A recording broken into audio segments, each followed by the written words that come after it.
અમારે એવડી દીકરીઓ છે, અમારે એને ક્યાંય જવા દે, અમે નદીને કાંઠે રહીએ છીએ સાહેબ. એ પછી અમે છોકરીઓને કદ નાખશે તો કાંક, તો પછી અમારે કોની ઉપર જવાનું લેવા?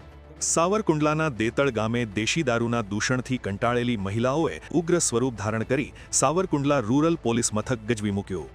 ગામમાં ખુલ્લેઆમ વેચાતા મોતની સામે આખરે બહેનોનો આક્રોશ ફાટી નીકળ્યો, જેમણે ખાખીને સીધો સવાલ પૂછ્યો કે આ બુટલેગરો આટલા બેફામ કેમ?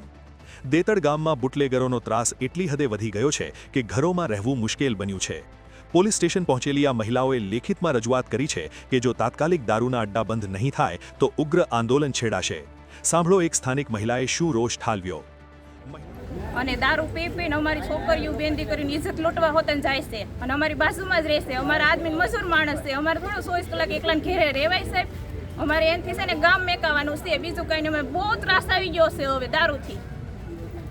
અને તમારા આદમીને ઘેરના ટીકડા દારૂમાં પાઈ દેશે અને રાતે અમારે વંડીઓ હોતન ટપ્પા આવે છે સાહેબ. હવે અમારે એવડી દીકરીઓ છે, અમારે એને ક્યાંય જવા દે, અમે નદીને કાંઠે રહીએ છીએ સાહેબ. એ પછી અમે છોકરીઓને કદ નાખશે તો કાંક, તો પછી અમારે કોની ઉપર જવાનું લેવા? મહિલાઓનો આ ગુસ્સો એ વાતની સાક્ષી પૂરે છે કે બુટલેગરોને હવે કોઈનો ડર રહ્યો નથી.